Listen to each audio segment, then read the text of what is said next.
Hey, what's going on, guys? Botch TV here, and I'm here with a character profile. So, I thought I'd do some of these character profiles on my WWE 2K characters, give you guys a little bit of background. I've done that numerous times on my streams, but I've never, really dug deep into the characters and really shown you guys as much of the backstory as I can while I'm streaming because I have to commentate a match and all that. So, thought making a video would be a lot easier.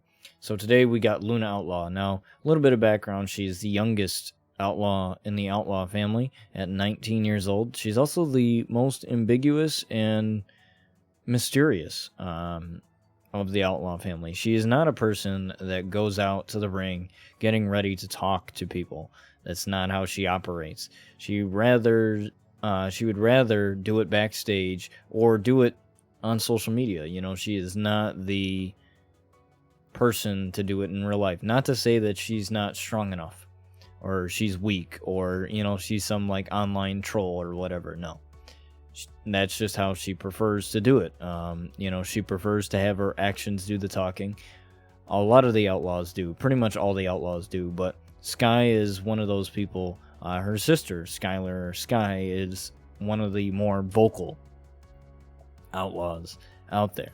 But Luna, she's very mysterious and very articulate in the way that she talks. She has a very good sense of self, philosophical way of thinking.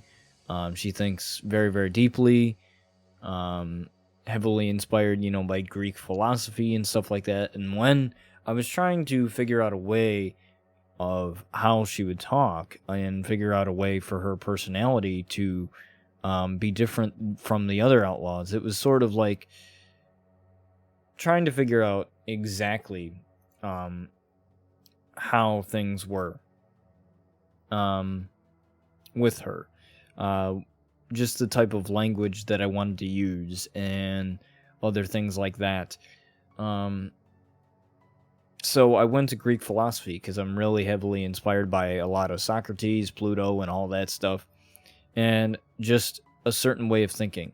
I have a certain way of thinking that I tend to think about things more deeply than, your average person. So when I write for her, it's very, very Shakespearean. I was heavily inspired by Shakespeare and poets and stuff like that. I used to write a lot of poetry in high school, so a lot of that was heavily put into Luna Outlaw's character. Now, she didn't have a lot of tattoos as she does now, as you see on the screen. Every outlaw has the family crest on their back, the family tattoo, the jail bars, which represents in today's society, if you don't think a certain way or live up to a certain stereotype or whatever, you're considered bad. And that's why they're heels. That's why they are considered bad, because they refuse to live by anybody's code of morals. A lot of people nowadays, they have like this moral high ground. They think that they are on the moral high ground, and oftentimes they're not. We all have different belief systems, and that's kind of what the outlaws believe is, we all have different belief systems and we all can coexist within that. So that's kind of what they believe as far as a family. But when it comes to Luna, she's the type of person that is very intellectual. She's going to make you think about your life choices, and the way that she is in the ring, she's a striker. She's heavily striking ability, good striking ability, but also, in terms of her character, she will play mind games with you. A lot of her promos are like very mind effery type thing, and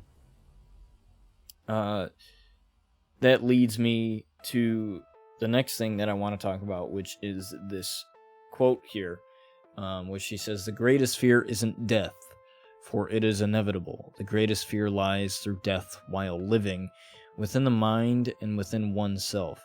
It's why in life we always ask the question of who we are and who we are meant to be."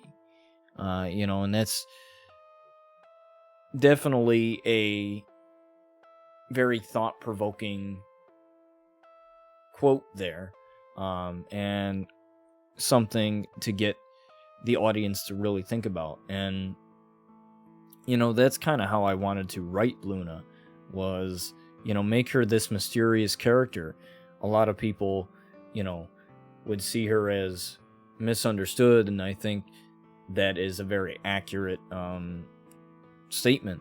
Comparing Luna and the Outlaws' school life is they were bullied so much that they had to be homeschooled. So they were homeschooled. Luna often suffers from, the comparison of her and her sister. Her sister is the typical high school mean girl, the hot girl that every guy wants to be with, whereas she's kind of the more closed off type of person. Now, she doesn't crave that attention. She just wishes people would stop comparing her to her sister. It's not necessarily her own family comparing the two. It's society. It's like, why you have that weird sister over here, then you have this smoking hot sister over here. So it's this constant like mental battle that Luna goes through as a human being, and she's constantly going through finding this self-identity, trying to figure out who she is as a person. And if you look at that tweet there, or that quote, or whatever you want to call it, because that quote was actually taken from one of the tweets that I made for her. She's a very, very smart character.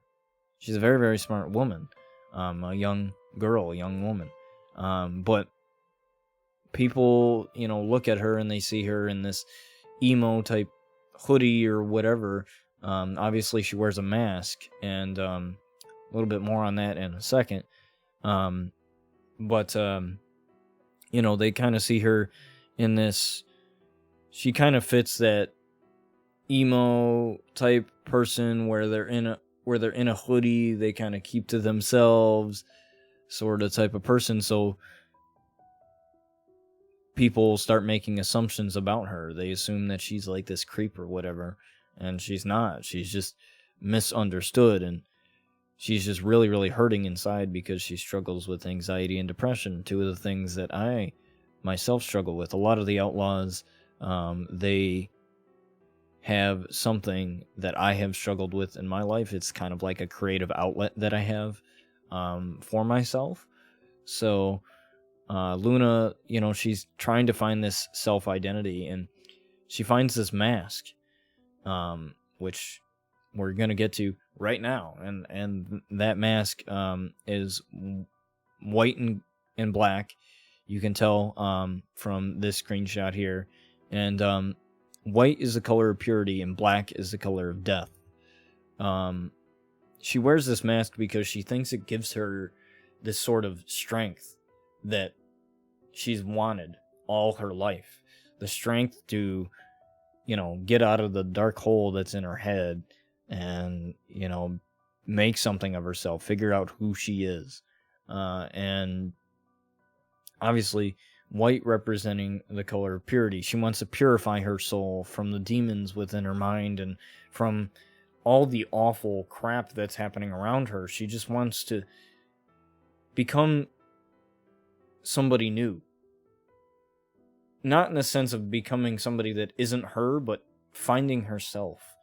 And there was a point in her character in season 3, or actually in like season 4, I think, season 4, season 5, where she took the mask off, and I wanted that to be like a focal point for her character, saying, I don't need this anymore.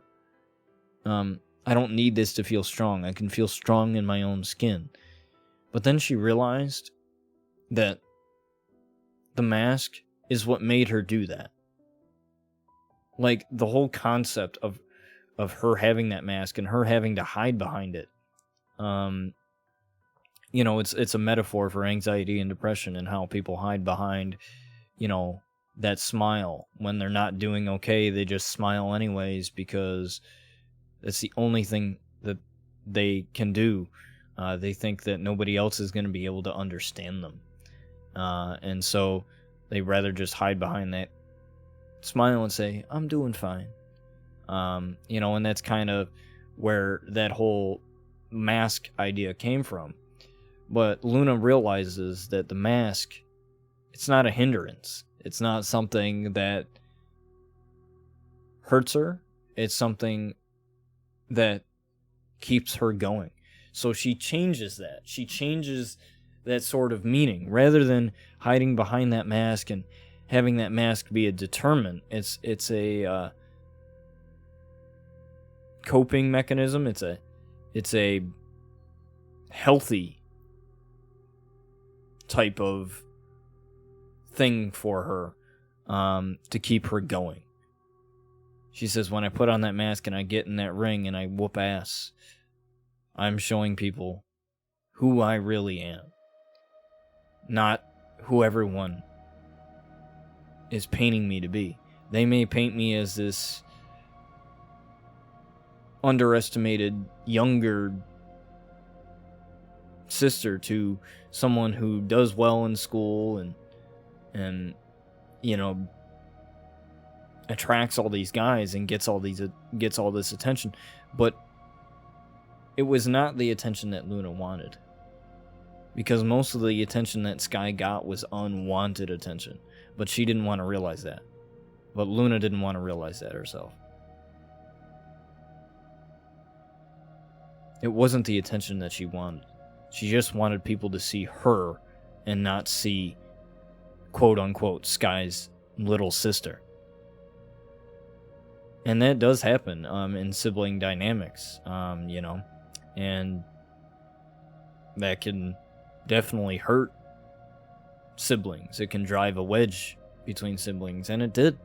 And I showed that in the stories. We've seen multiple matches where Luna Outlaw and Sky Outlaw face off, and it's not really animosity, but it's Luna basically trying to prove to everyone else, I'm not just Sky's sister. I'm Luna effing Outlaw, and I'm going to show you exactly what I'm capable of. And, she's one of the characters that's one of my favorites to play. Even though that I play Brian Outlaw and I do the unscripted promos and stuff, writing the promos for Luna and doing the tweets and being able to tap into that Shakespearean poetic side of myself, it's really, really fun for me, and I love what Luna has turned into. She's definitely one of my favorite characters. I'm currently writing a book on the Outlaw family. It's an autobiographical fiction, because a lot of the stuff that's in my wrestling universe is heavily inspired by my real life or experiences that I have observed in my real life. I'm currently writing that story, and I don't know exactly when it's going to be finished, but it's a great story, and I can't wait to share it all with you guys.